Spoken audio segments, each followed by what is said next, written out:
الشيطان الرجيم. بسم الله الرحمن الرحيم. ومن الناس من يقول آمنا بالله وباليوم الآخر وما هم بمؤمنين يخادعون الله والذين آمنوا وما يخدعون إلا أنفسهم وما يشعرون. في قلوبهم مرض فزادهم الله مرضا ولهم عذاب أليم بما كانوا يكذبون. وإذا قيل لهم لا تفسدوا في الأرض قالوا إنما نحن مصلحون ألا إنهم هم المفسدون ولكن لا يشعرون. وإذا قيل لهم آمنوا كما آمن الناس قالوا ونؤمن كما آمن السفهاء ألا إنهم هم السفهاء ولكن لا يعلمون. وإذا لقوا الذين آمنوا قالوا آمنا وإذا خلوا إلى شياطينهم قالوا إنا معكم إنما نحن مستهزئون. الله يستهزئ بهم ويمدهم في طغيانهم يعمهون. أولئك الذين اشتروا الضلالة بالهدى فما ربحت تجارتهم وما كانوا مهتدين. مثلهم كمثل الذي استوقد نارا فلما أضاءت ما حوله ذهب الله بنورهم وتركهم في ظلمات لا يبصرون. صم بكم عمي فهم لا يرجعون. أو كصيب من السماء فيه ظلمات ورعد وبرق يجعلون أصابعهم في آذانهم من الصواعق حذر الموت والله محيط بالكافرين. يكاد البرق يخطف أبصارهم كلما أضاء لهم مشوا فيه وإذا أظلم عليهم قاموا ولو شاء الله لذهب بسمعهم وأبصارهم إن الله على كل شيء قدير. صدق الله العظيم. ऐं माण्हुनि मां कुझु माण्हू आहिनि जेके चवनि था त ईमान आंदोसीं असां अल्लाह ताला ते ऐं आख़िरत जे ॾींहं ते, हालांकि इहे मोमिन न आहिनि। धोखेबाज़ी कनि था अल्लाह ताला सां।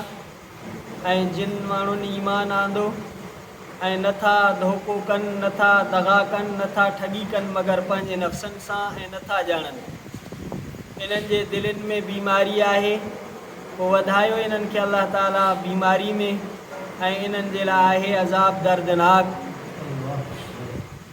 कूड़े करण जे सबबा। जॾहिं चयो थो वञे इन्हनि जे लाइ न फ़साद फैलायो ज़मीन में त चवनि था त असां रुॻो इस्लाह पसंदि आहियूं। ख़बरदार, बेशक इहे ई फ़सादी आहिनि पर नथा ॼाणनि। ऐं जॾहिं चयो थो वञे इन्हनि जे लाइ ईमान आणियो, जीअं जो ईमान आंदो माण्हुनि त चवनि था छा असां ईमान आणियूं जीअं जो ईमान आंदो बेवकूफ़नि। ख़बरदार, बेशक इहे ई बेवकूफ़ आहिनि पर नथा ॼाणनि। ऐं जॾहिं मिलनि था मोमिननि सां त चवनि था त ईमान आंदोसीं असां, ऐं जॾहिं अकेला थियनि था, ख़ाली थियनि था पंहिंजे शैताननि जे तरफ़ त चवनि था बेशक असां तव्हां सां गॾु आहियूं, रुॻो असां मज़ाक़ कंदड़ आहियूं। अल्लाह ताला इन्हनि खे मज़ाक़ जो बदिलो ॾींदो ऐं डर ॾिए थो इन्हनि खे इन्हनि जे सरकशी में जो अंधा थियनि था। इहे उहे माण्हू आहिनि जिन ख़रीद कयो गुमराही खे हिदायत जे एवज़, पोइ न नफ़े वारो थियो वापारु इन्हनि जो ऐं न हुया हिदायत वारा। इन्हनि जो मिसाल आहे उन माण्हू जे जंहिं बाह बारी, पोइ जॾहिं रोशनी कई उन जे इर्द गिर्द त ख़तमु कयो अल्लाह ताला इन्हनि जे रोशनी खे ऐं करे छॾी इन्हनि खे ऊंदा हिन में जो नथा ॾिसी सघनि। गूंगा आहिनि, ॿोड़ा आहिनि, अंधा आहिनि, पोइ इहे नथा मोटनि। या मिसाल आहे मींहं जे या ककर जे आसमान खां जो इन्ही में ऊंदाहियूं आहिनि ऐं गजगोड़ आहे ऐं खिमिण आहे। कनि था पंहिंजे आङिरियुनि खे पंहिंजे कननि में आवाज़ जे करे, गजगोड़ जे करे, मौत जे ख़ौफ़ ऐं भव ऐं ड्रिज जे करे। अलाह ताला इहातो कंदड़ आहे काफ़रनि खे। क़रीब आहे जो विझ झटे वठे इन्हनि जे अखियुनि खे, जॾहिं जो रोशनी थिए थी इन्हनि जे लाइ त हली था पवनि इन में, ऐं जॾहिं ऊंदा थिए थी इन्हनि ते त बीही था रहनि। जेकॾहिं चाहे अलाह ताला त ख़तमु करे इन्हनि जे कननि खे, इन्हनि जे अखियुनि खे। बेशक अलाह ताला हर शइ ते कुदरत रखंदड़ आहे। सूरतुल बक़रा उन जो ॿियो रुकू आयत नंबर 8 खां आयत नंबर 20 ताईं तिलावत कईसीं। इन्हनि आयतुनि में अलाह ताला मुनाफ़िकीन जा हालात बयानु फ़रमाया आहिनि। मुनाफ़िक अहिड़े माण्हू खे चइबो आहे जो उन जे दिलि में हिकिड़ी शइ हुजे ऐं ॿाहिरि ज़ाहिर उन जे ख़िलाफ़ु करे। त हीअ आयत नाज़िल थई ही अब्दुल्ला बिन उबई बिन सलूल, मातब बिन कुरैश ऐं अहिड़े क़िस्म जा उन्हनि जा साथी ऐं ॿिया मुनाफ़िक जेके बज़ाहिर तौर ते चवंदा त असां ईमान आंदो आहे अलाह ते ऐं आख़िरत जे ॾींहं ते। अलाह ताला उन्हनि जे ईमान जी तरदीद फ़रमाई। अलाह ताला फ़रमायो त दिलि में ईमान कोन्ह अथनि, ज़ाहिर में इहो ईमान जो मुज़ाहिरो कनि था, ज़ाहिर ईमान कनि था, हालांकि इहे मोमिन न आहिनि। इहे अलाह सां पंहिंजे गुमान में धोखेबाज़ी कनि था, ठगी कनि था ऐं मोमिननि सां धोखेबाज़ी ऐं ठगी कनि था। पर अलाह ताला फ़रमाए इन्हनि जे इन धोखेबाज़ी जो, ठगी जो नतीजो, नुक़सान, वबाल, ख़्वारी इन्हनि जे नफ़्सनि ते ई पवंदी। ऐं हालांकि इन्हनि खे इन शइ जो अहसासु न आहे। अलाह सां ठगी कीअं थी सघे? हालांकि अलाह त आलिमुल ग़ैब आहे, उन खां का शइ लिकल कोन्हे, उन खां का शइ मख़फ़ी कोन्हे। उहो त दिलनि जा राज़ बि ॼाणे थो।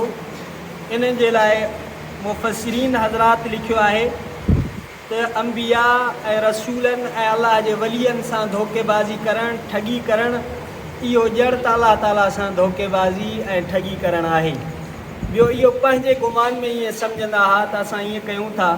अलाह ताला इन्हनि खे इन्हनि जे धोखेबाज़ी जो दुनिया में बि बदिलो ॾिनो। त वही नाज़िल करे अलाह ताला हुज़ूर सल्लल्लाहु अलैहि वसल्लम खे मुनाफ़िकीन जा नाला ॿुधाया, मुनाफ़िकीन जूं निशानियूं ॿुधायूं। फ़ी क़ुलूबिहिम मरज़, अलाह ताला फ़रमाए थी इहे रूहानी मरीज़ आहिनि, इन्हनि जे दिलनि में मर्ज़ आहे, बीमारी आहे, साड़ जी, बुग़्ज़ जी, हसद जी, एतिक़ाद जी, ईमान जी। ज़ाहिरी तौर ते ईमान ऐं दिलि में बद अक़ीदो, बुराई रखणु। अलाह ताला फ़रमाए इहे दिलि जा रूहानी मरीज़ आहिनि। फ़ज़ादहुमुल्लाहु मरज़ा, इहे दिन ब दिन जीअं क़ुरान शरीफ़ नाज़िल थो थिए, जीअं इस्लाम तरक़ी थो करे, हुज़ूर सल्लल्लाहु अलैहि वसल्लम जी तालीमात तरक़ी थी करे, ईअं इन्हनि जो मर्ज़ वधंदो थो वञे। पर अलाह सिंह फ़रमाए अहिड़नि माण्हुनि जे लाइ दर्दनाक अज़ाब आहे, छो त इन्हनि दुनिया में तकज़ीब कई, अलाह जी, रसूलुल्लाह सल्लल्लाहु अलैहि वसल्लम जी, दीन मतीन जी, क़ुरान जी तकज़ीब कयूं त इन्हनि जे लाइ दर्दनाक अज़ाब आहे। अलाह ताला इन्हनि जो अॻिते बुछड़ियूं आदतूं बयानु फ़रमायूं। जॾहिं इन्हनि खे चयो थो वञे त ज़मीन में फ़साद न फैलायो, ज़मीन जो माहौल ख़राबु न कयो, त पोइ दावा कनि था त असां इस्लाह पसंदि आहियूं, असां किथे था माहौल ख़राबु कयूं, असां किथे था फ़साद कयूं, असां किथे था बग़ावत कयूं। अलाह ताला फ़रमाए अला इन्नहुम हुमुल मुफ़सिदून, ख़बरदार इहे मुनाफ़िक इहे ई फ़सादी आहिनि, इहे ई ज़मीन में माहौल खे बिगाड़नि था, इहे ई माहौल खे ख़राबु कनि था, इहे फ़साद फिल अर्ज़ जो कारण आहिनि। पर वला यशऊरून, इन्हनि खे शऊर न आहे, इन शइ जो अहसासु न आहे, इन खे महसूसु नथा कनि जो त असां इहो कीअं था फ़साद फैलायूं।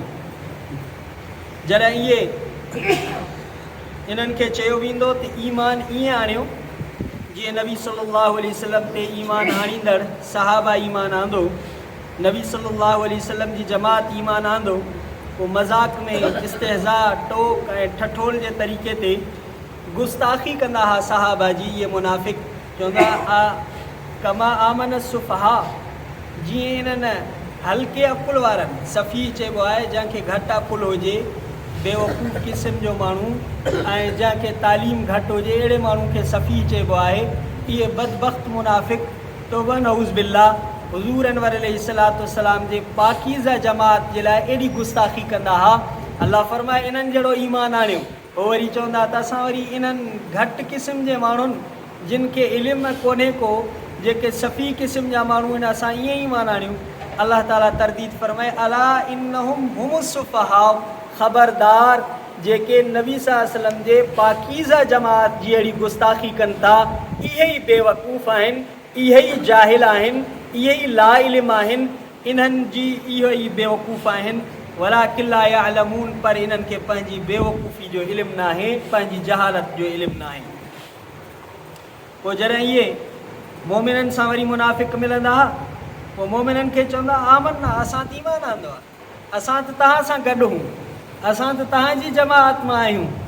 ऐं जॾहिं वरी पंहिंजे शैताननि सां मिलंदा हुआ, शैतान माना पंहिंजे सरदारनि सां, उन्हनि में उबई बिन काब ऐं अबू लोलो, अबू बुरदा जुहनी, आमिर असलम कबीले जो, मुख़्तलिफ़ कबीले जा, हिकिड़ो शाम जो 5 क़िस्म जा नाला लिखिया अथनि मुनाफ़िक़नि जे सरदारनि जा, उन्हनि जा ईअं ई पंहिंजे शैताननि जा। जॾहिं उन्हनि सां मिलंदा हुआ त पोइ उन्हनि खे चवंदा हुआ त असां मोमिननि सां मज़ाक़ था कयूं, उन्हनि सां गॾिजी करे उन्हनि खे चवंदा त असां मोमिन आहियूं, इहा असांजी टोक आहे उन्हनि ते। अल्लाह ताला फरमाए इन्नमा नहनु मुस्तहज़िऊन, असां इन्हनि खे इन्हनि जे इस्तिहज़ा जो बदिलो ॾींदासीं, इन्हनि जे मज़ाक़ ऐं टटोल जो बदिलो ॾींदासीं। अल्लाहु यस्तहज़िउ बिहिम, अल्लाह ताला इन्हनि खे इन्हनि जे इस्तिहज़ा टोक ठठोल जो बदिलो ॾिए थो।